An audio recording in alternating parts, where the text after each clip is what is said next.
आप सभी लोगों का हमारे इस चैनल में स्वागत है। जैसा कि हम लोग अगले वीडियो में मैथमेटिक्स का मोस्ट इम्पॉर्टेंट टॉपिक त्रिकोणमिति के सारे सूत्र का अध्ययन किए थे और सारे सूत्र प्रूफ भी किए थे।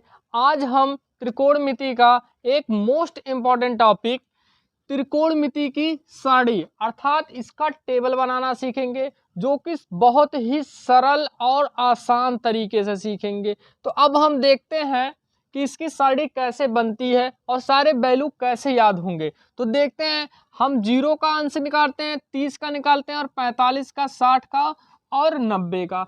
तो इस वैल्यू को कैसे निकाला जाता है तो देखते हैं, बहुत ही सरल और आसान भाषा में। अब हम क्या करेंगे, पहले हम यहाँ पर ऐसे लिखेंगे 0, 0 के बाद संख्या क्या आती है 1, फिर आती है 2, फिर आता है 3 और फिर आता है 4। ये है पहला पॉइंट। इसके बाद हम लोग क्या करेंगे, सब में हम 4 से भाग देंगे। तो हमने सब में 4 से भाग देना स्टार्ट कर दिया। यह है 4 से भाग और यहाँ भी हमने 4 से भाग कर दिया। अब हम क्या करेंगे, सभी को करड़ी में लिख देंगे। यह है हमारा करड़ी। सबका हम लोग क्या निकालेंगे, अब वर्गमूल।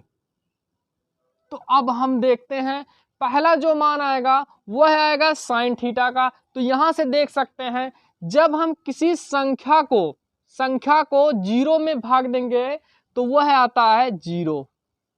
पहला मान आ गया। अब यहां पर देखते हैं, 1 का वर्गमूल होता है 1 और 4 का वर्गमूल होता है 2। यह है दूसरा मान। अब हम यहां देखते हैं तो यहाँ 2 से कट रहा है, 2 का निम्न 2 और ये आ जाएगा 2 दूना 4। अब यहाँ हम देखते हैं 1 का वर्गमूल 1 और √2 का वर्गमूल, हम परफेक्ट वर्गमूल निकालेंगे तो √2 यहाँ आ जाएगा। यहाँ देखते हैं 3 का वर्गमूल नहीं निकलेगा तो ये आ जाएगा √3। 4 का वर्गमूल होता है 2। यहाँ देखते हैं तो 4 से 4 कट जाएगा, आ जाएगा 1/1 अर्थात 1 का वर्गमूल 1 हो गया। यह हमारा आ गया पहला मान साइन थीटा में, अर्थात साइन 0 के सामने देखेंगे तो 0 आएगा और इसी तरह साइन 30 अंश में देखेंगे तो 1/2 आएगा। इसी तरीके से साइन 45 में देखेंगे तो 1/√2 आएगा। इस तरीके से साइन 60 में देखेंगे तो √3/2 आ जाएगा और साइन 90 में देखेंगे तो 1 आ जाएगा।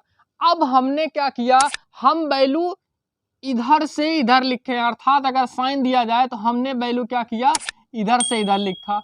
पहले ये लिखा, फिर ये लिखा, फिर ये लिखा, फिर ये लिखा और फिर ये लिखा। अब काश में हम लोग क्या करेंगे, जितनी भी वैल्यू हमने लिखा अब इधर से स्टार्ट कर देंगे। अर्थात पहले कितना लिखेंगे 1, यहां हमने लिख दिया 1। 1 के बाद क्या आएगा √3/2 आ गया, फिर आ गया 1/√2 आ गया, उसके बाद फिर आ जाएगा 1/2 और फिर आ गया 0। ये हमारा काश में वैल्यू तैयार हो गया। अब हम देखते हैं टेन थीटा का मान। जैसा कि हम लोग कल सभी सूत्रों में देखे थे, टेन थीटा बराबर एक सूत्र देखे थे, टेन थीटा बराबर होता है साइन थीटा बटे कास थीटा। और हमें 2 ही मान पता है, एक साइन थीटा का मान पता है और एक कास थीटा का मान पता है। अब हमें क्या करना है, 10 में 0 का निकालना है, 30 का निकालना है, 45 का, 60 का, 90 का। तो अब हम क्या करेंगे, इसमें एक वैल्यू रख लेते हैं। जैसा कि हमने थीटा बराबर पहले रख दिया 0 अंश, तो यहाँ पर देखेंगे तो ये भी साइन 0 आ जाएगा और यहाँ भी कास 0 आ जाएगा। तो यहाँ पर हमें 10 का साइन का 0 का मान देखें तो ये होता है 0, तो हमने रख दिया 0। और कास में 0 का मान देखें तो इसका मान है 1। यहाँ से हमने क्या देखा, 0 से अगर इसमें 1 से भाग देंगे 0 में तो ये हमारा आ जाएगा 0। तो यहाँ से हमने देखा क्या, अगर 0 अंश का मान रख रहा हूं तो 0/1 आया, अर्थात इतना बटे इतना आया। इसका मतलब अगर मैं 0 का निकालूंगा तो इसमें से इसको भाग दे दो, इसी प्रकार 35 का निकालूंगा तो इसमें से इसको भाग दूंगा। तो देखते हैं हम, अर्थात 1 से भाग दे देंगे 0 में तो ये आ गया 0। इसमें इसी तरह से देख लेते हैं, अगर 30 का देते तो साइन थीटा बटे कॉस थीटा लिखते हैं। इसका मतलब इसी से इसमें भाग देना। तो यहां से हम देख सकते हैं 2 से 2 कट गया, बचा 1/√3। आगे देखते हैं, यहाँ इसका मतलब इसी से इसमें भाग देना, तो देख रहे हैं 1/2 यहाँ है, 1/2 यहाँ है, तो ये भी हमारा दोनों कट जाता, तो यहाँ हमारा आ जाता है।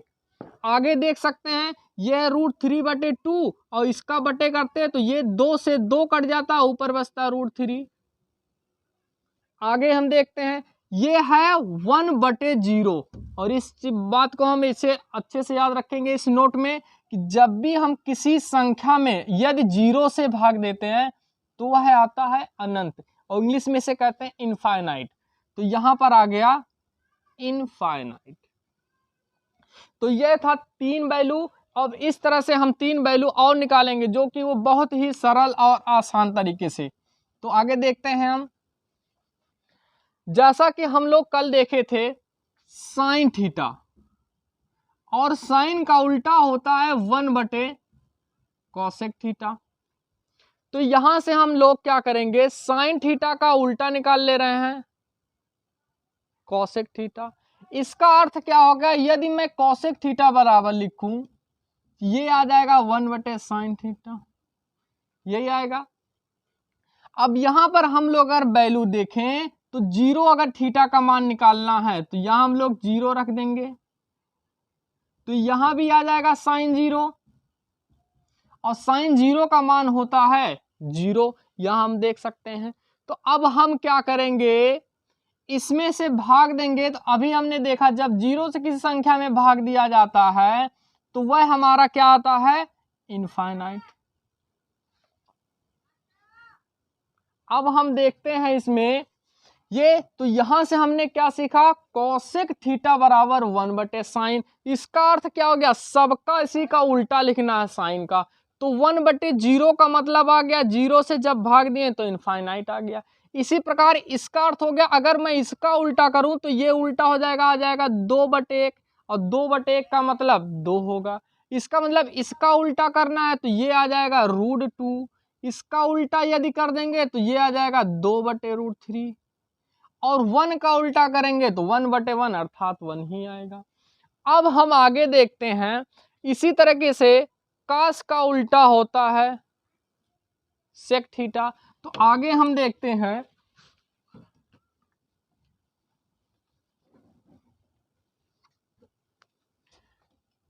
कास का उल्टा होता है 1/सेक थीटा, और सेक थीटा बराबर अगर लिखा जाए तो ये हो जाएगा 1/कास थीटा। तो यहां से हम देखते हैं कि सेक का उल्टा होता है कॉस और कास का उल्टा होता है सेक। तो यहां से भी हम देख सकते हैं यदि किसी का भी मान निकाला जाए, मान लिया सेक 0 का निकाल रहे हैं, तो यहां भी हम लोग कास 0 रखेंगे, और कास 0 का मान होता है, यहां से हम देख सकते हैं कास के सामने है 1, तो यहाँ 1 आ गया, तो ये आ गया 1/1 अर्थात 1। यहां से हमने भी क्या सीखा कि सेक का उल्टा होता है कास, इसका मतलब सबको उल्टा करना है। तो यहाँ 1/1 मतलब कितना आया, 1 आ गया।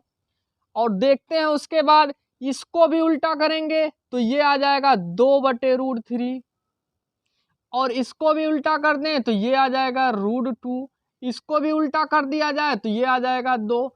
अब इसका मतलब हो गया कि 1/ हम लोग 0 करेंगे, और जब हम 0 से भाग देते हैं तो वो आता है इनफाइनाइट।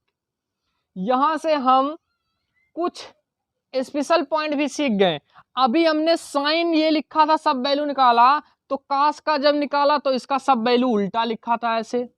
अब यहां भी देख सकते हैं हमने कोसेक का निकाला था तो ऐसे वैल्यू लिखे, अब इसका सेक का निकालेंगे तो इसका भी उल्टा लिख सकते हैं, अर्थात पहले क्या इसमें लिखता 1, फिर इसका उल्टा देखिए यहाँ आया, फिर ये आया, फिर ये आया, और फिर ये आ गया, और एक बचा हुआ है कॉट, तो ये होता है 10 का उल्टा कॉट थीटा।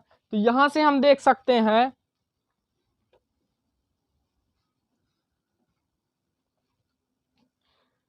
ये होता है कॉट थीटा बराबर 1/10 थीटा। इसका मतलब अगर हमें कॉट का मान निकालना है तो कॉट उल्टा होता है 10 का, इसका मतलब हमको इसमें भाग देना। तो पहला अगर 0 का निकालेंगे तो यहाँ लिख दें कॉट 0 अंश, यहाँ भी हमको 10 0 लिखना पड़ेगा। 1/1 10 0 का मान देखें तो यह है 0। अब जब 0 से भाग देंगे तो हमारा मान क्या आएगा, इनफाइनाइट। जैसा कि यहाँ पर वैल्यू रख सकते हैं।